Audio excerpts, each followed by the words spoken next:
Hello dear students, welcome to 7th lecture of decision theory. In this lecture we are going to discuss the problems relating with the decision theory. Okay, let us discuss the first problem, the decision theory. A small ink manufacturer produces certain types of ink in a total average cost is rupees 3 per bottle and sells at price rupees 5 per bottle. Okay, the ink produced over the week and sold during following the week. According to past experience, the weekly demand has never been less than 78 or greater than 80. That means less than 78, in between the 78 and the 80, that's 78 or greater than 80 in the place. You are required to formulate the payoff table. അതായത് നിങ്ങൾക്കിവിടെ question തന്നിരിക്കുന്നത് ഒരു manufacture അദ്ദേഹം produce ചെയ്യുന്ന small ink മാനുഫാക്ചറാണ് അദ്ദേഹം ink produce ചെയ്യുന്നു. അപ്പോൾ അതിന് വരുന്ന ആവറേജ് കോസ്റ്റ് എത്രയാണ്, അതിൻ്റെ സെയിൽസ് പ്രൈസ് തന്നിരിക്കേണ്ടത്. അപ്പോൾ ഇങ്കിൻ്റെ ഡിമാൻഡ്, അതായത് ഇങ്കിന് ഡിമാൻഡ് എപ്പോഴും മിനിമം 78 എണ്ണത്തിന് ബോട്ടിലിന് ഡിമാൻഡ് വരുന്നുണ്ട്.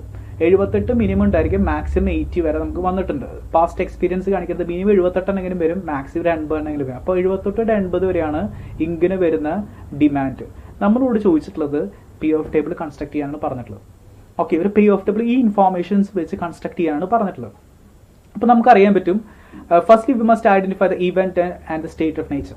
ഇവിടെ നമുക്ക് ഡിമാൻഡ് ഉണ്ട്, സെയിൽസ് ഉണ്ട്. കാരണം സെയിൽസ് നടത്തണമല്ലോ, ഓൾറെഡി പറയുന്നുണ്ട്, സെയിൽസിനെ കുറിച്ച് പറയുന്നുണ്ട്. A small manufacture produce certain type of ink, the ink produce over the week and sold during the week. കാരണം വിൽക്കുന്നുണ്ട്. അപ്പോൾ ഡിമാൻഡ് ഉണ്ട്, സെയിൽസ് ഉണ്ട്. അപ്പോൾ നമ്മളെ സംബന്ധിച്ച് നമുക്ക് കൺട്രോൾ ചെയ്യാൻ പറ്റാത്ത എന്താണ്, അതായത് ഒരു ഡിസിഷൻ മേക്കറിനെ കൺട്രോൾ ചെയ്യാം. ഡിമാൻഡ് അദ്ദേഹത്തിനെ കൊണ്ട് കൺട്രോൾ ചെയ്യാനായിട്ട് സാധിക്കില്ല. അപ്പോൾ കൺട്രോൾ ചെയ്യാൻ പറ്റാത്തതിനെ നമ്മൾ എപ്പോഴും എന്താ വെച്ചാൽ സ്റ്റേറ്റ് ഓഫ് നേച്ചർ ആയിട്ട് അസ്യൂം ചെയ്യും. അപ്പോൾ നമുക്ക് കൺട്രോൾ ചെയ്യാൻ പറ്റുന്ന ഇവിടെ സെയിൽസ് ആണ് ഇതിൽ കൺട്രോൾ ചെയ്യാൻ പറ്റുന്നത് കുറച്ചും കൂടി. അപ്പോൾ ആ സെയിൽസ് നമ്മൾ എന്തായിട്ട് അസ്യൂം ചെയ്യും, ആക്ട് ആയിട്ട് assume ചെയ്യാണ് ചെയ്യുക. So firstly we must identify the event or state of nature. As per this question, weekly demand is a state of nature. കാരണം നമുക്ക് സ്റ്റേറ്റ് ഓഫ് നേച്ചർ പറഞ്ഞാൽ കൺട്രോൾ ചെയ്യാൻ പറ്റാത്തതാണ്. ഡിമാൻഡ് നമ്മളെ കൊണ്ട് കൺട്രോൾ ചെയ്യാൻ സാധിക്കില്ല. അപ്പോൾ നമ്മൾ അത് സ്റ്റേറ്റ് ഓഫ് നേച്ചർ അസ്യൂം ചെയ്യുന്നു. Secondly we have to find the act of strategy. As per this question sales നമുക്ക് ഇവിടെ കൺട്രോൾ ചെയ്യാൻ പറ്റും, കുറച്ചുകൂടി കൺട്രോൾ ചെയ്യാൻ പറ്റുന്നത് എന്താണ്, അത് നമ്മുടെ ആക്ട് ആയിട്ട് എടുക്കാനായിട്ട് സാധിക്കുള്ളൂ. അപ്പോൾ നമുക്ക് ആക്റ്റും that means strategism. Act means a strategy and the event means state of nature decide. അപ്പോൾ ഡിമാൻഡ് ആണ് അവിടുത്തെ സ്റ്റേറ്റ് ഓഫ് നേച്ചർ. ആക്ട് എന്ന് പറയുന്നത് സെയിൽസ് ആണ്. Act of strategy means sales നടത്തുക എന്നാണ് നമ്മുടെ സ്ട്രാറ്റജി. അപ്പോൾ ശ്രദ്ധിക്കാൻ പറ്റും, ഇവിടെ പറയുന്നുണ്ട് according to the weekly demand never less than 78 bottle and greater than 80 bottle. അപ്പോൾ ഡിമാൻഡൊക്കെ അസ് ചെയ്യാൻ പറ്റും 78, 79, 80.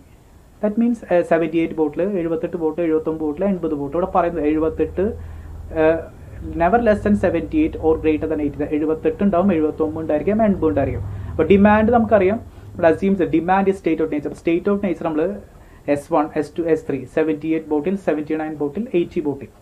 ഓക്കെ, ഇനി സോൾഡ് ചെയ്യണം, സെയിൽസ് ആണ്. അപ്പോൾ സെയിൽസ് ഇത് തന്നെയാണ് നമ്മൾ അസ്യൂം ചെയ്യുക. ഇവിടെ വരുന്ന എന്താണ് ഡിമാൻഡ്, അത് തന്നെ നമ്മൾ എന്തായിട്ട് അസ്യൂം ചെയ്യുക, സെയിൽസ് ആയിട്ട് അസ്യൂം ചെയ്യുക. ഇപ്പോഴും 78 ബോട്ടിൽ, 79 ബോട്ടിൽ, 80 ബോട്ടിൽ നമ്മൾ അസ്യൂം ചെയ്യുന്നു. കാരണം സെയിൽസ് നമ്മൾ അത്ര തന്നെ ചെയ്യുന്നു, 78 ബോട്ടിൽ, 79 ബോട്ടിൽ, 80 ബോട്ടിൽ. ഓക്കെ, ഇനി ഇതിന്റെ കോമ്പിനേഷൻ കിട്ടി. അപ്പോൾ നമുക്കിവിടെ കോമ്പിനേഷൻ പേ ഓഫ് ടേബിൾ കിട്ടി, കോമ്പിനേഷനായി. ഔട്ട്കംസ് സ്റ്റേറ്റ് ഓഫ് നേച്ചേഴ്സും ആക്ടിന്റെ കോമ്പിനേഷനായി. അപ്പോൾ ഡിമാൻഡ് 78, 79, 80. അതുപോലെ അത് തന്നെ നമ്മൾ എന്തായിട്ട് അസ്യൂം ചെയ്യും, സെയിൽസ് ആയിട്ട് അസ്യൂം ചെയ്യും. അത് നമ്മൾ 78, 79, 80. That means act 78, 79, 80. ഓക്കെ, ഇനി ഇതിന്റെ വാല്യൂസ് എത്രയാണെന്ന് കണ്ടുപിടിക്കും. Question 1, question 2, question 3, question 4, question 5, question 6, question 7, question 8, question 9. ഈ ക്വസ്റ്റ്യനുകൾക്ക് ആൻസർ കണ്ടുപിടിക്കലാണ് നമ്മുടെ റെസ്പോൺസിബിലിറ്റി. അപ്പോൾ നമുക്കറിയാം, ഇവിടെ പറയുന്നുണ്ട് ആവറേജ് കോസ്റ്റ് 3 രൂപയാണ്, ദെൻ സെയിൽസ് പ്രൈസ് 5 റുപ്പീസാണ്. അപ്പോൾ അങ്ങനെയാണെങ്കിൽ നമുക്കറിയാം പ്രോഫിറ്റ് എത്ര വരും, cost then sales minus cost, 5 minus 3 2 ആയിരിക്കും നമ്മുടെ നോർമലായിട്ട് വരുന്ന പ്രോഫിറ്റ്. അതായത് ഒരു ബോട്ടിൽ 2 രൂപയുടെ പ്രോഫിറ്റ് വരും. എങ്ങനെ പോയില്ല, കാരണം അവർ പറയുന്നുണ്ട് ആവറേജ് കോസ്റ്റ് 3 ആണ്, ദെൻ സെല്ലിംഗ് പ്രൈസ് 5 ആണ്. അപ്പോൾ 5 മൈനസ് 3 ഈക്വൽ ടു 2 ആയിരിക്കും നമ്മുടെ profit. Okay, that is normal logic.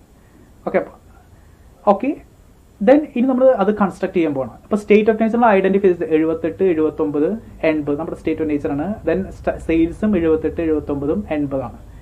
ശ്രദ്ധിക്കുക, 78 ബോട്ടിലിന് ഡിമാൻഡ് ഉണ്ട്. ശ്രദ്ധിക്കുക, സിറ്റുവേഷൻ 78 ബോട്ടിലിന് ഡിമാൻഡ് ഉണ്ട്. നിങ്ങൾ 78 ബോട്ടിൽ സെയിൽ ചെയ്യുന്നുണ്ട് അല്ല. അപ്പോൾ 78 ബോട്ടിന് ഡിമാൻഡ് ഉള്ളതുകൊണ്ട് 78 ബോട്ടിൽ നമുക്ക് സെയിൽ ചെയ്യാനായിട്ട് സാധിക്കും. അപ്പോൾ 78 ബോട്ടിൽ സെയിൽ ചെയ്യും. ഒരു നമുക്കറിയാം നോർമൽ പ്രോഫിറ്റ് 2 rupees ലാഭം കിട്ടുന്നതാണ് പറയുന്നത്. നോർമൽ 2. അപ്പോൾ 78 സെല് ചെയ്ത് കഴിഞ്ഞാൽ എത്ര? 78 × 2 നമ്മുടെ പ്രോഫിറ്റ് ആണ് അല്ല. 78 2 രൂപ വെച്ചിട്ട് പ്രോഫിറ്റ് കിട്ടുന്നുണ്ട്. നോർമൽ പ്രോഫിറ്റ് ഓരോ ബോട്ടിലും 2 രൂപയുടെ പ്രോഫിറ്റ് ഉണ്ട്. ഓക്കെ, സോ 78 × 2 ദാറ്റ് മീൻസ് ഇവിടെ പറയുന്നുണ്ട് ആവറേജ് കോസ്റ്റ്. അതിന്റെ കൺസെപ്റ്റ് പറയുന്നത് produce certain type ink that average cost is ₹3 per bottle and selling price is 5 per bottle. That means normal profit ഒരു ബോട്ടിലും 2 രൂപയുടെ പ്രോഫിറ്റ് കിട്ടും. അങ്ങനെയാണെങ്കിൽ 78 ബോട്ടിലിന് ഡിമാൻഡ് ഉണ്ട്. അപ്പോൾ 78 ബോട്ടിൽ നിങ്ങൾ സെയിൽ ചെയ്തു. 78 ബോട്ടിൽ സെയിൽ ചെയ്യണമെങ്കിൽ എത്രയാണ്? 78 2 രൂപ വെച്ച് ലാഭം കിട്ടും. 78 × 2. ഇനി ശ്രദ്ധിക്കുക, 79 ബോട്ടിലിന് ഡിമാൻഡ് ഉണ്ട്. അപ്പോൾ നമുക്ക് എന്ത് ചെയ്യാൻ പറ്റും? 78 ബോട്ടിൽ സെയിൽ ചെയ്യാൻ പറ്റും. കാരണം നമ്മുടെ സംബന്ധിച്ച് 78 ബോട്ടിൽ ഈസി ആയിട്ട് സെയിൽ ചെയ്യാം. കാരണം ഡിമാൻഡ് എത്രയാണ്? 79 ബോട്ടിൽ നിൽക്കുന്നുണ്ട്. അപ്പോൾ നമുക്ക് 78 ബോട്ടിൽ അവിടെയും സെയിൽ ചെയ്യാൻ പറ്റും. അപ്പോൾ 78 × 2, കാരണം 78 × പ്രോഫിറ്റ് 2 rupees. ഇനി ശ്രദ്ധിക്കുക, 80 ബോട്ടിലിന് ഡിമാൻഡ് നിൽക്കുന്നുണ്ട് മാർക്കറ്റിൽ.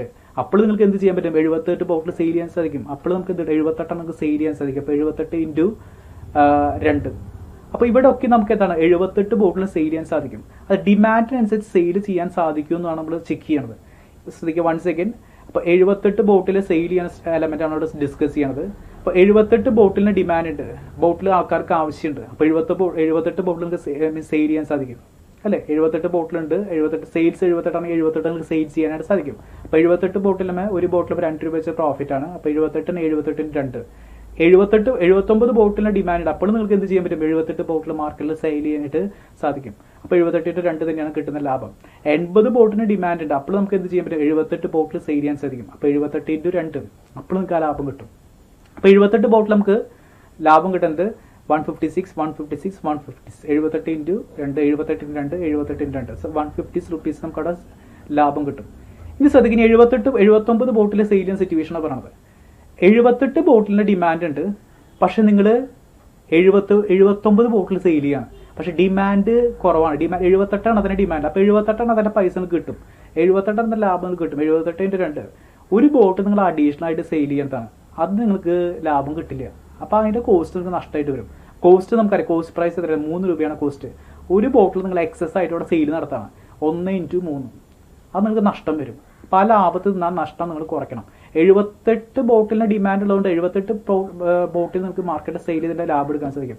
പക്ഷെ ഒരു ബോട്ടിൽ എക്സസ് ഇവിടെ സെയിൽ ചെയ്യുമ്പോൾ 79 ബോട്ടിലാണ് സെയിൽ ചെയ്യുന്നത്. 78 ബോട്ടിൽ ഞാൻ ഡിമാൻഡ്, പക്ഷെ നിങ്ങൾ 79 ബോട്ടിൽ സെയിൽ ചെയ്യാണ്. അപ്പോൾ ഒരു ബോട്ടിൽ നിങ്ങൾക്ക് നഷ്ടം വരും. ഒരു ബോട്ടിൽ നഷ്ടം എന്ന് പറഞ്ഞാൽ കോസ്റ്റ് പ്രൈസ് 3 rupees ആണ്. കോസ്റ്റ് പ്രൈസ് 3 rupees ആണ്. ദാറ്റ് മീൻസ് ഒരു ബോട്ടിൽ നഷ്ടം വരും. അപ്പോൾ 78 × 2 -1 -3. ഇപ്പോൾ 156 - 3 എത്ര വരും? 153. ഇനി ശ്രദ്ധിക്കുക, 79 ബോട്ടിന് ഡിമാൻഡ് ഉണ്ട്. അപ്പോൾ നിങ്ങൾക്ക് സുഖമായിട്ട് 79 ബോട്ടിൽ സെയിൽ ചെയ്യാം. അപ്പോൾ 79 ബോട്ടിൽ നിങ്ങൾക്ക് സെയിൽ ചെയ്യാൻ സാധിക്കുമോ? 79 ബോട്ടിൽ സെയിൽ ചെയ്യാനായിട്ട് സാധിക്കും. അപ്പോൾ 79 ബോട്ടിലിന് 2 രൂപ വെച്ച് പ്രോഫിറ്റ് കിട്ടും. 158. 80 ബോട്ടിലിന് ഡിമാൻഡ് ഉണ്ട്. 79 ബോട്ടിൽ സെയിൽ ചെയ്യാൻ സാധിക്കും അല്ല. 80 അതിന്റെ ഡിമാൻഡ് നമുക്ക് ഈസി ആയിട്ട് 79 സെയിൽ ചെയ്യാം. അപ്പോൾ 79 × 2 158 രൂപ നമുക്ക് അവിടെ ലഭിക്കും. ഓക്കെ, ഇനി 80 ബോട്ടിൽ സെയിൽ ചെയ്യുന്ന സിറ്റുവേഷൻ ആണ് നമ്മൾ സ്പെസിഫൈ ചെയ്യുന്നത്. ഈ 80 ബോട്ടിൽ സെയിൽ ചെയ്യുന്ന സിറ്റുവേഷൻ ശ്രദ്ധിക്കുക, 80 ബോട്ടിൽ സെയിൽ, പക്ഷേ ഡിമാൻഡ് 78 ഉള്ളൂ. അപ്പോൾ 78 പൈസ കിട്ടും, എന്തായാലും കിട്ടും. അപ്പോൾ 78 × 2 156 കിട്ടും. -2 ബോട്ടിൽ നിങ്ങൾ എക്സസ് ആയിട്ട് സെയിൽ ചെയ്യുക, അതിന് ഡിമാൻഡ് ഇല്ല. അപ്പോൾ അത് നഷ്ടമായിട്ട് വരും. 2 ബോട്ടിൽ 2 × കോസ്റ്റ് പ്രൈസ് എത്രയാണ്? 3. 2 × 3 6. അപ്പോൾ 156 - 6 150 രൂപ ലഭിക്കുള്ളൂ. ഓക്കെ, ഇവിടെ വരുമ്പോൾ 79 ബോട്ടിലിന് ഡിമാൻഡ് ഉണ്ട്, പക്ഷെ നിങ്ങൾ സെയിൽ ചെയ്യുന്നത് 80 ബോട്ടിലാണ്. ഒരു ബോട്ടിൽ അഡീഷണൽ ആയിട്ട് സെയിൽ ചെയ്യാണ്. അപ്പോൾ 79 അതിന്റെ പൈസ കിട്ടും. കാരണം 79 അതിന്റെ ഡിമാൻഡ് ഉണ്ട്. 79 അതിന്റെ പൈസ നിങ്ങൾക്ക് അവിടെ കിട്ടും. കാരണം 79 അതിന് എന്തുണ്ട്? ഡിമാൻഡ്. അപ്പോൾ 79 × 2 158 - ഒരു ബോട്ടിൽ എക്സസ് ആയിട്ട് നിങ്ങൾ സെയിൽ ചെയ്യണം. അപ്പോൾ അതിന്റെ കോസ്റ്റ് 1 into 3 അപ്പോൾ എത്ര വരും 158 മൈനസ് 3 185. ഇനി 80 ബോട്ടിന് ഡിമാൻഡ് ഉണ്ട്. അപ്പോൾ അതുകൊണ്ട് 80 ബോട്ടിൽ സെയിൽ ചെയ്യാൻ പറ്റുമോ? പറ്റും. 80 ബോട്ടിൽ സെയിൽ ചെയ്യാൻ സാധിക്കും. അപ്പോൾ എത്ര വരും 160. 80 ബോട്ടിൽ 160. Okay, this the logic. ഈ ലോജിക്കിൻ്റെ അപ്ലിക്കേഷൻ ഇവിടെ കാണാൻ സാധിക്കുന്നത്. അപ്പോൾ ഒരു ക്വസ്റ്റ്യൻ തന്നു കഴിഞ്ഞാൽ നിങ്ങളെ സംബന്ധിച്ച് അവിടെ ഇപ്പോഴും ഡിമാൻഡോ സെയിൽസോ ഒക്കെ പറഞ്ഞിട്ട് ഡിമാൻഡ് സെയിൽസ് ആയിരിക്കും നോർമൽ സിറ്റുവേഷനൊക്കെ പറയാം. അപ്പോൾ ഡിമാൻഡ് എത്രയുണ്ട്, സെയിൽസ് എത്രയുണ്ട്. അപ്പോൾ ഒരു എലമെന്റ് ഇപ്പോൾ ഡിമാൻഡ് പറയാൻ ഡിമാൻഡ് തന്നെയാണ് സെയിൽസിന്റെ വാല്യൂസിൽ എഴുതുന്നത്. സെയിൽസ് പറയുന്ന സെയിൽസിന്റെ വാല്യൂ തന്നെയാണ് ഡിമാൻഡിൽ എഴുതുന്നത്. അപ്പോൾ ഡിമാൻഡ് സെയിൽസും വന്നു ഡിമാൻഡ് നമ്മളെ കൊണ്ട് കൺട്രോൾ ചെയ്യാൻ സാധിക്കില്ല. അപ്പോൾ അതിനെ സ്റ്റേറ്റ് ഓഫ് നേച്ചർ ആക്കി എടുക്കണം. സെയിൽസ് നമ്മളെ കൊണ്ട് കൺട്രോൾ ചെയ്യാൻ പിന്നെയും സാധിക്കുക. അപ്പോൾ അതിനെ എന്തായിട്ട് അസ്യൂം ചെയ്യാം? അതിനെ ആക്റ്റായിട്ട് നമ്മൾ അസ്യൂം ചെയ്യാം. അതിനെ ആക്റ്റായിട്ട് അസ്യൂം ചെയ്യേണ്ടതായിട്ട് വരും. ഇനി അതിനുശേഷം നമ്മൾ അതിനെ കമ്പാരിസൺ ആണ് ചെയ്യുന്നത്. അപ്പോൾ ഡിമാൻഡ് ഇവിടെ പറയുന്നുണ്ട് വീക്കിലി ഡിമാൻഡ് ഇവിടെ സ്പെസിഫിക് 78 തൊട്ട് 80 വരെയാണ്. 78 then greater or greater never less than 8 greater than 80. അപ്പോൾ ഇങ്ങനെയാണ്. അപ്പോൾ 78 79 80 ഈ ലോജിക്കൽ അറേഞ്ച്മെന്റ് ആണ് നമുക്ക് ചെയ്യാനായിട്ട് സാധിക്കും. അപ്പോൾ 78 തൊട്ട് 80 വരെയുള്ള ഫിഗേഴ്സ് നമുക്ക് എഴുതാൻ പറ്റും. 78 bottle 79 bottle never less than 78 or greater than 80 എന്ന് പറഞ്ഞത്. അപ്പോൾ 78നേക്കാളും താഴെ പോവില്ല, 80ന് മുകളിലും പോവില്ല. ഓർ 78 79 80. അപ്പോൾ അതുപോലെ അസ്യൂം ചെയ്യുക സെയിൽസ് അത് തന്നെയാണ് 78 79 80 ആയിട്ട് നമ്മൾ അസ്യൂം ചെയ്യും. നമുക്കറിയാം പ്രോഫിറ്റ് ഇവിടെ അസ്യൂം ചെയ്യാൻ പറ്റും. കോസ്റ്റ് 3 ആണ്, ഒരു ബോട്ടിലിന് സെല്ലിംഗ് പ്രൈസ് 5 ആണ്. അപ്പം അങ്ങനെയാണെങ്കിൽ normal profit sales minus cost 2 റുപ്പീസിൻ്റെ പ്രോഫിറ്റ് വരും. ഇത് നമ്മൾ ആ ലോജിക്ക് അപ്ലൈ ചെയ്യണം. 78 ബോട്ടിലിന് ഡിമാൻഡ് ഉണ്ടെങ്കിൽ 78 ബോട്ടിൽ സെയിൽ ചെയ്യാൻ പറ്റും. 79 ബോട്ടിലിന് ഡിമാൻഡ് ഉണ്ടെങ്കിൽ അപ്പോൾ 78 ബോട്ടിൽ സുഖമായിട്ട് സെയിൽ ചെയ്യാൻ പറ്റും. അത് 78 ബോട്ടിലോട് സെയിൽ ചെയ്യാൻ പറ്റുമെന്നാണ് നമ്മൾ നോക്കുന്നത്. 78 ബോട്ടിൽ ഡിമാൻഡ് ഉണ്ടെങ്കിൽ 78 ബോട്ടിൽ സെയിൽ ചെയ്യാം. 79 ബോട്ടിലിന് ഡിമാൻഡ് എങ്കിലും 78 ബോട്ടിൽ സെയിൽ ചെയ്യാം. 80 ബോട്ടിൽ ഡിമാൻഡ് ഉണ്ടെങ്കിലും 78 ബോട്ടിൽ സുഖമായിട്ട് സെയിൽ ചെയ്യാൻ പറ്റും. ഇനി അടുത്ത 79 ബോട്ടിൽ സെയിൽ ചെയ്യാൻ പറ്റുന്നതാണ് നോക്കുന്നത്. 78 ബോട്ടിന് ഡിമാൻഡ് നിങ്ങൾ സെയിൽ ചെയ്യുന്നത് 79 ബോട്ടിലാണ്. ഡിമാൻഡ് 78 തന്നെ ഉള്ളൂ. അപ്പോൾ 78 പൈസ നമുക്ക് കിട്ടും. പക്ഷേ എന്താണ് ഒരെണ്ണത്തിൻ്റെ കോസ്റ്റ് വരും. ഒരെണ്ണം നമുക്ക് എക്സസ് സെയിൽ ചെയ്യുന്നത് അതിൻ്റെ കോസ്റ്റ് വരും. 79 ബോട്ടിൽ ഡിമാൻഡ് 79 സെയിൽ ചെയ്യാൻ പറ്റും. 80 ബോട്ടിൽ ഡിമാൻഡ് ഉണ്ട് 79 സെയിൽ ചെയ്യാൻ പറ്റും. 79 പ്രോഫിറ്റ് കിട്ടും. ഇവിടെ 80 ബോട്ടിൽ സെയിൽ ചെയ്യാൻ പറ്റും. 78 അതിന് ഡിമാൻഡ് ഉള്ളൂ. 80 സെയിൽ ചെയ്യാൻ പറ്റൂ? ഇല്ല. 78 സെയിൽ ചെയ്യാൻ പറ്റും. ബാക്കി 2 നിങ്ങൾക്ക് നഷ്ടം വരും. അപ്പോൾ അതിൻ്റെ കോസ്റ്റ് കുറയ്ക്കുക. ഇനി ഇവിടെ 79 ബോട്ടിൽ ഡിമാൻഡ് ഇട്ട് 80 സെയിൽ ചെയ്യാൻ പറ്റും? ഇല്ല. 79 സെയിൽ ചെയ്യാൻ പറ്റും. ഒരെണ്ണം അഡീഷണൽ ആയിട്ട് പോവാണ്. ആ കോസ്റ്റിൻ്റെ വാല്യൂ 1 into 3. ഈ 80 ബോട്ടിൽ ഡിമാൻഡ് ഉണ്ട് 80 സെയിൽ ചെയ്യാൻ പറ്റും. 80 സെയിൽ ചെയ്യാൻ പറ്റും. 80 into 2 160. അപ്പോൾ ഈ കൺസ്ട്രക്ഷൻ ചെയ്ത് കഴിഞ്ഞ് കിട്ടേണ്ടതാണ് അതിൻ്റെ എന്ത്? That is your the P of table. ഇതാണ് നമ്മുടെ അതിൻ്റെ പി ഓഫ് ടേബിൾ. ഈ സ്റ്റേറ്റ് ഓഫ് നേച്ചറും ഈ ആക്റ്റും ഈ കോമ്പിനേഷനാണ് അതിൻ്റെ പി ഓഫ് ടേബിൾ ആയിട്ട് മാറണത്. Okay, that's the first question is the construction of the P of table. നമ്മളത് ചെയ്യാൻ കൺസ്ട്രക്ട് ചെയ്ത് കൊണ്ടുവരണം. ഇങ്ങനെ ഒരു എലമെന്റ് വരുമ്പോൾ കൺസ്ട്രക്ട് ചെയ്ത് കൊണ്ടുവരുമ്പോഴാണ് നമുക്ക് പി ഓഫ് ടേബിൾ കാണാനായിട്ട് സാധിക്കുക. Okay, the second question, a newspaper boy sells newspaper at ₹1. Newspaper boy paper sell ചെയ്യുന്നത് 1 രൂപയ്ക്കാണ്. അദ്ദേഹം വാങ്ങിക്കുന്നത് 80 പൈസയ്ക്കാണ്. Information of the past sales given. Past സെയിൽസിൽ കൊടുത്തിട്ടുണ്ട്. അതിന്റെ പ്രോബിലിറ്റി കൊടുത്തിട്ടുണ്ട്. സെയിൽസ് 25 26 27 28. നോർമലി സെയിൽസ് തന്നേക്കാണ് 25 26 27 28. അതിന്റെ പ്രോബിലിറ്റി തന്നിട്ടുണ്ട്. Okay, decide the EOL criteria. Expected opportunity loss ആണ് കണ്ടുപിടിക്കാൻ പറഞ്ഞിട്ടുള്ളത്. ശ്രദ്ധിക്കുക. അപ്പോൾ ഇവിടെ പി ഓഫ് ടേബിൾ തന്നിട്ടില്ല.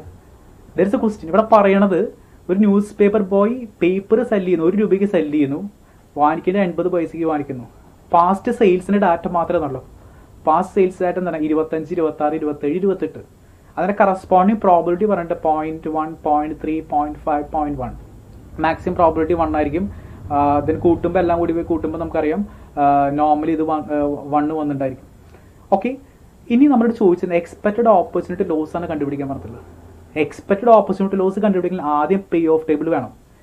പേ ഓഫ് ടേബിളിൽ നിന്ന് എന്ത് കിട്ടണം? ഓപ്പർച്യൂണിറ്റി ലോസ് ടേബിൾ കിട്ടണം. അതിൽ നിന്ന് നമ്മുടെ പ്രോബിലിറ്റി വെച്ച് മൾട്ടിപ്ലൈ ചെയ്ത് കഴിഞ്ഞാൽ മാത്രമേ നമുക്ക് എന്ത് കിട്ടുള്ളൂ?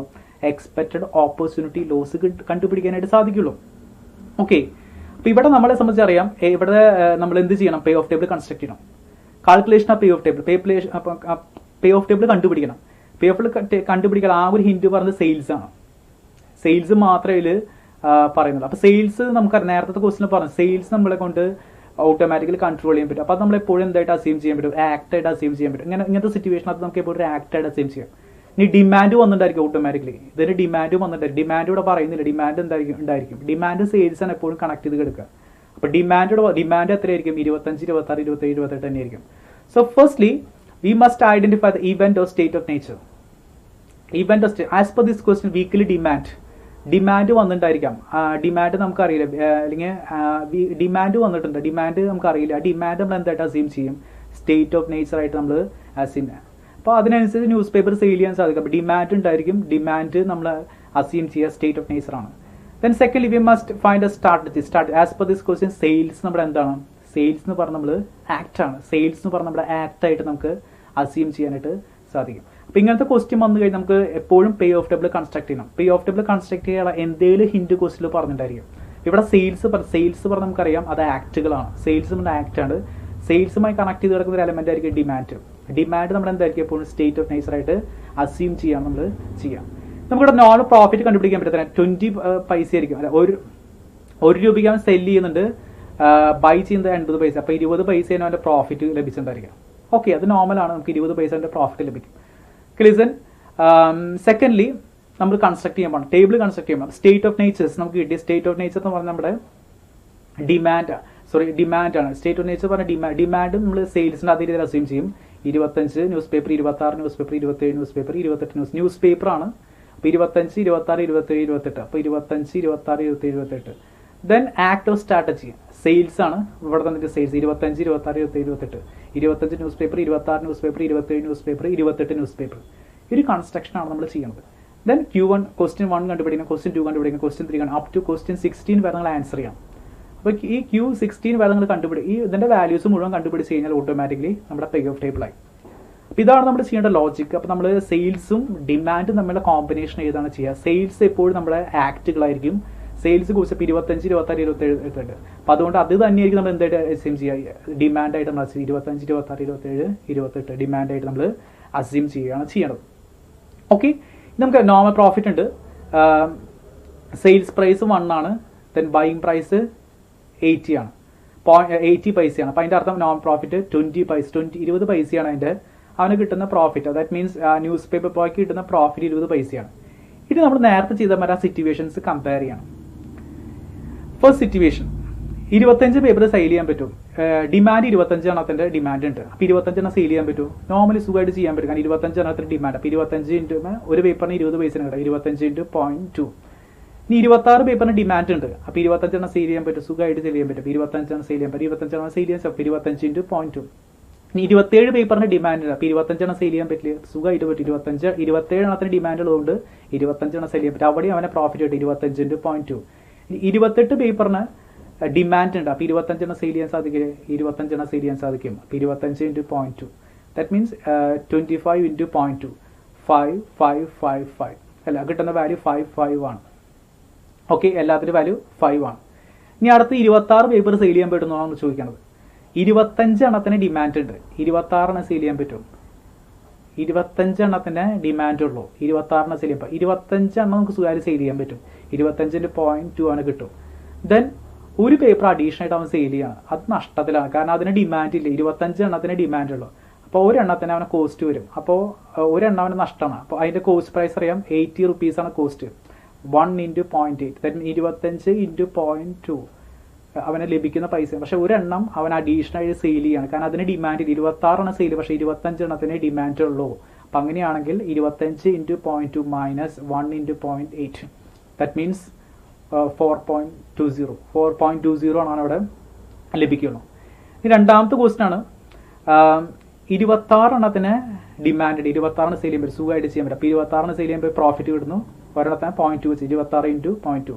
ഇനി 27 എണ്ണത്തിന് ഡിമാൻഡ് ഉണ്ട്, 26 സെയിൽ ചെയ്യാൻ പറ്റുമോ? 26 സെയിൽ ചെയ്യാൻ പറ്റും. 26 ഇൻറ്റു 0.2 ആണ് കിട്ടുന്ന ലാഭമാണ്.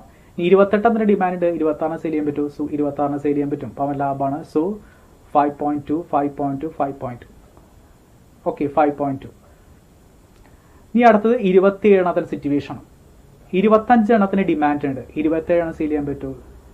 27 എണ്ണം സെയിൽ ചെയ്യാൻ പറ്റില്ല. 25 എണ്ണത്തിന് ഡിമാൻഡ്, 25 എണ്ണം സെയിൽ ചെയ്യാൻ പറ്റില്ല. 27 എണ്ണം സെയിൽ ചെയ്തിട്ടുണ്ടെങ്കിൽ 2 എണ്ണം നഷ്ടത്തിൽ പോകും, കാരണം 2 എണ്ണത്തിന് ഡിമാൻഡ് ഇല്ല. അപ്പോൾ 2 ഇൻറ്റു 0.8 നഷ്ടത്തിലാണ്, കാരണം കോസ്റ്റ് 2 എണ്ണം അവിടെ എക്സസ് വന്നു, നഷ്ടത്തിലാണ്. ഇനി 26 എണ്ണത്തിന് ഡിമാൻഡ് ഉണ്ട്, 27 എണ്ണം സെയിൽ ചെയ്യാൻ പറ്റുമോ? ഇല്ല, 26 എണ്ണം സെയിൽ ചെയ്യാൻ പറ്റുള്ളൂ. 26 എണ്ണം സെയിൽ ചെയ്യാൻ പറ്റും, 26 എണ്ണം അവനെ സെയിൽ ചെയ്യാൻ പറ്റും, കാരണം ഡിമാൻഡ് 26 എണ്ണത്തിനാണ്. അപ്പോൾ 26 എണ്ണം സെയിൽ ചെയ്യും, പക്ഷേ ഒരെണ്ണം അവന് നഷ്ടത്തിൽ കൊടുക്കേണ്ടതായിട്ട് വരും. അപ്പോൾ അതിൻ്റെ നഷ്ടം കുറയ്ക്കുന്നത് 1 ഇൻറ്റു 0.8. ഇവിടെ അവന് 25 എണ്ണമായിരുന്നു സെയിൽ ചെയ്യാൻ പറ്റും. ഇവിടെ എത്തുമ്പോൾ 26 ഡിമാൻഡ്, 26 സെയിൽ ചെയ്യാൻ പറ്റും. ഇനി 27 സെയിൽ ചെയ്യാൻ പറ്റും. 27 ഡിമാൻഡ് സുഖമായിട്ട് ചെയ്യാം. 27 × 0.2.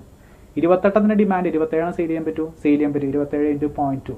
That means 5.4, 5.4. ഇവിടെ നമുക്ക് ലഭിക്കുന്ന എൻ്റെ മുകളിലത്തെ 4.40, സോൾവ് 4.40. ഇനി അടുത്ത് 28 സെയിലിംഗ് സിറ്റുവേഷനാണ്. 25 ഡിമാൻഡ്, 28 സെയിൽ ചെയ്യാൻ പറ്റില്ല. 25 സെയിൽ ചെയ്യാൻ പറ്റും. ബാക്കി 3 നഷ്ടം സൈസ് ചെയ്യേണ്ടി വരും. അപ്പോൾ 25 സെയിൽ ചെയ്യാൻ പറ്റും. ബാക്കി 3 നഷ്ടം 3 × 0.8. 26 ഡിമാൻഡ് ഉണ്ട്. 28 സെയിൽ ചെയ്യാൻ പറ്റും. ഇല്ല, 26 സെയിൽ ചെയ്യാൻ പറ്റും. 2 നഷ്ടമാണ് ഫേസ് ചെയ്യേണ്ടി വരും. 26 സെയിൽ ചെയ്തു, 2 നഷ്ടമാണ് ഫേസ് ചെയ്യേണ്ടി വരും. 27 ഡിമാൻഡ് ഉണ്ട്. 28 സെയിൽ ചെയ്യാൻ പറ്റില്ല. 27 സെയിൽ ചെയ്യാൻ പറ്റും. കാരണം 27 ഡിമാൻഡ്, 27 × 0.2. ദെൻ ഒരെണ്ണത്തിന് നഷ്ടം ഫേസ് ചെയ്യേണ്ടി വരും. ഇനി 28 ഡിമാൻഡ് ഉണ്ട്. 28 സെയിൽ ചെയ്യാൻ പറ്റും. സുഖമായിട്ട് ചെയ്യാം. അപ്പോൾ 28 ഡിമാൻഡ് ഉള്ളതുകൊണ്ട് നമുക്ക് സെയിൽ ചെയ്യാൻ പറ്റും. 28 നമുക്ക് സെയിൽ ചെയ്യാൻ സാധിക്കും. 28 × 0.2. ഈ ലോജിക്കാണ് കൺസ്ട്രക്ട് ചെയ്യുന്നത്. അതായത് അത്രയും പേപ്പർ സെയിൽ ചെയ്യാൻ പറ്റും. അത്ര ഡിമാൻഡ് ഉണ്ടെങ്കിൽ ഓക്കെ നമുക്ക് സെയിൽ ചെയ്യാൻ പറ്റും. ഡിമാൻഡിൽ അതിന് ചെയ്യാൻ സാധിക്കില്ല. അപ്പോൾ ഇവിടെ നമുക്ക് 25 മാത്രമേ സെയിൽ ചെയ്യണ്ട. പക്ഷേ 25 ഡിമാൻഡ് വന്നപ്പോൾ 25 സെയിൽ ചെയ്യും. 26 ഡിമാൻഡ് വന്നാൽ 25 സെയിൽ ചെയ്യാം. 27 ഡിമാൻഡ് വന്നാൽ 25 സെയിൽ ചെയ്യാം. 28 ഡിമാൻഡ് വന്നാലും 25 സെയിൽ ചെയ്യാൻ സാധിക്കും. കാരണം ഡിമാൻഡ് കൂടും കുഴപ്പമില്ല, പക്ഷെ നമുക്ക് ക്വാണ്ടിറ്റി സെയിൽ ചെയ്യാൻ പറ്റും. പക്ഷേ ഇല്ലാത്ത ക്വാണ്ടിറ്റി സെയിൽ ചെയ്ത് നമുക്ക് നഷ്ടം സംഭവിക്കുക. ഇവിടെ വരുമ്പോഴേക്കും അതാണ് സംഭവിച്ചത്. കാരണം 25 ഡിമാൻഡ്, പക്ഷേ 26 സെയിൽ ചെയ്യാണ്. അപ്പോൾ ഒരെണ്ണം നഷ്ടത്തിൽ പോവാണ്. അപ്പോൾ അങ്ങനെ നമ്മളിത് കൺസ്ട്രക്ട് ചെയ്ത്, നമ്മൾ നേരത്തെ പറഞ്ഞ പോലെ കൺസ്ട്രക്ട് ചെയ്ത് വരുന്നു.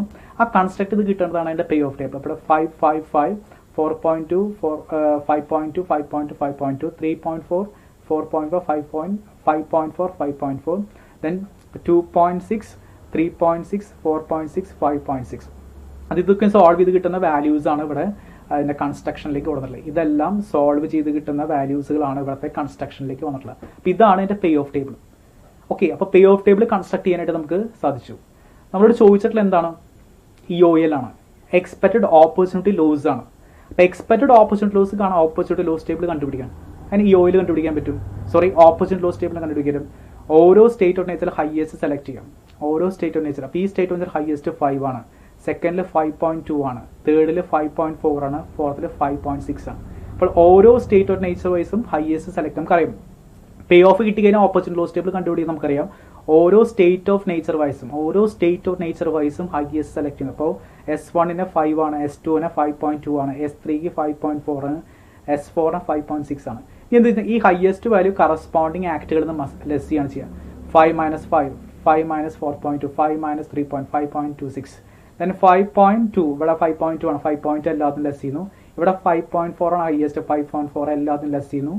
ദെൻ അടുത്തതിൽ 5.6 ആണ്, ഈ 5.6 എല്ലാത്തിനും ലെസ് ചെയ്യുന്നു.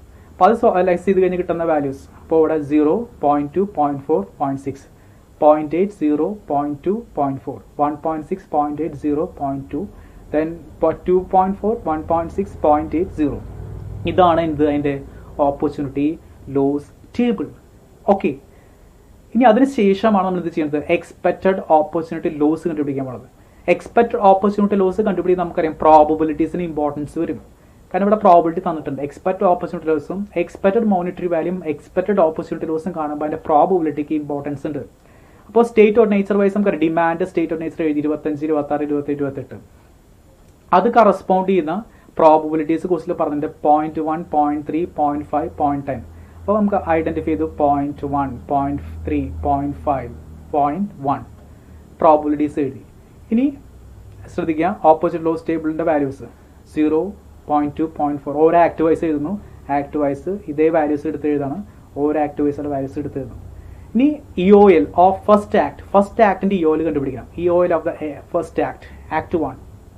That mean 0 × 0.1 plus 0.2 × 0.3 plus 0.4 × 0.5 plus 0.6 × 0.1 ഇപ്പോൾ എത്ര വരും? 0.32. ഇനി ആക്ട് 2ൻ്റെ 0.8 × 0.1, 0 × 0.3, then 0.2 × 0.5, then 0.4 × 0.1, 0.22. ഇനി A3യുടെ ആക്ട് വൈസ് ആണ് ഒക്കെ കണ്ടുപിടിക്കപ്പെടും. ആക്ട് വൈസ് ആണ് ഒക്കെ കണ്ടുപിടിക്കേണ്ടത് 16 × 0.1, then 0.8, 0.3, 0 × 0.5, 0.2 × 0.1. Okay, then there is a 0.42. ഇനി ആക്ട് 4 ഉണ്ട്. ആക്ട് 4ൻ്റെ 2.4 into 1.1, then 1.6 into 0.3, then 0.8 into 0.5, 0 into 0.1, so 1.12. അപ്പോൾ നമുക്ക് എന്ത് കിട്ടി? ഓരോ ആക്ട് വൈസും ആണ് ശ്രദ്ധിക്കുക. എക്സ്പെക്റ്റഡ് ഓപ്പോസിറ്റ് ലോസും എക്സ്പെക്റ്റഡ് മോണിറ്ററി വാല്യൂ കാണുമ്പോൾ ആക്ട് വൈസ് ആണ് കണ്ടുപിടിക്കേണ്ടത്. അപ്പോൾ ആക്ട് വൈസ് ആണ് നമ്മൾ എന്ത് ചെയ്യേണ്ടത്? നമ്മളെല്ലാത്തിൻ്റെയും വാല്യൂസ് ഐഡൻറ്റിഫൈ ചെയ്യേണ്ടത്. അപ്പോൾ ഓരോ ആക്ട് വൈസും വരുന്ന ഈ OL, act 1, act 2, act 3, act 4, ഈ OL കണ്ടുപിടിച്ചു. ഇനി ഇതിൽ നിന്ന് കിട്ടുന്ന മിനിമം ആണ് അതിൻ്റെ എക്സ്പെക്റ്റഡ് ഓപ്പർച്യൂണിറ്റി ലോസ്. നമ്മൾ ഓൾറെഡി സ്പെസിഫൈ ചെയ്ത് പ്രോബ്ലങ്ങളിൽ പറഞ്ഞിട്ടുണ്ട്.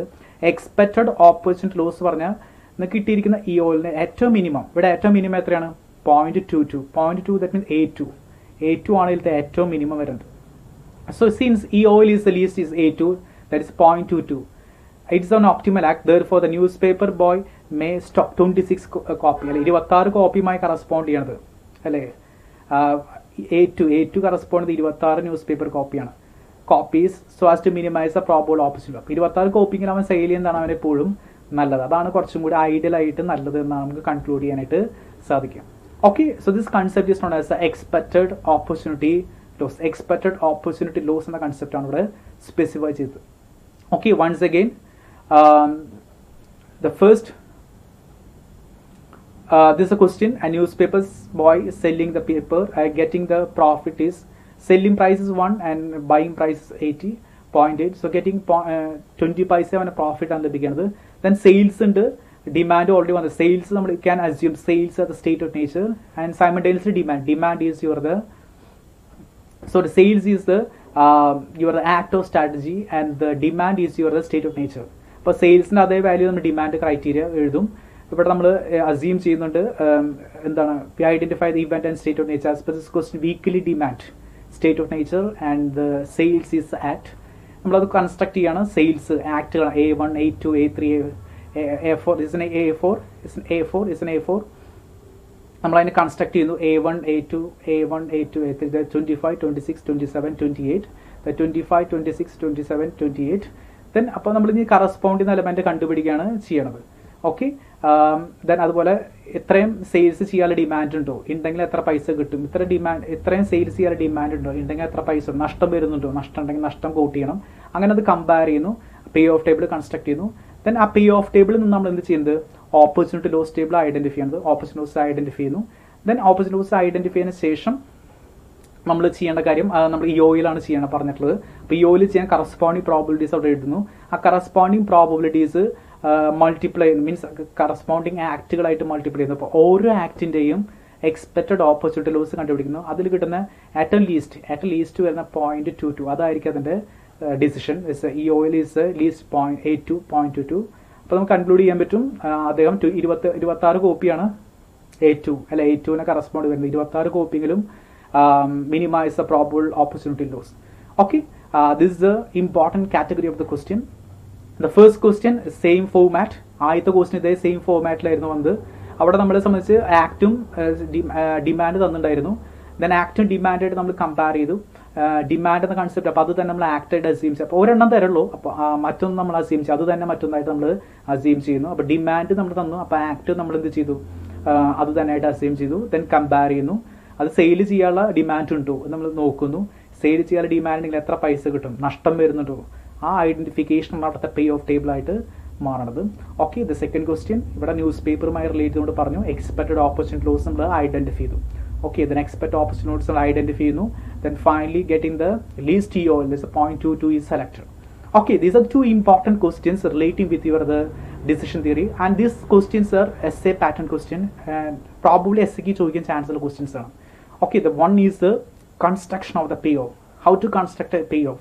Another one is the construction of payoff and find out the expected opportunity loss from this payoff table. Okay, anyway, thank you so much and thank you for watching me.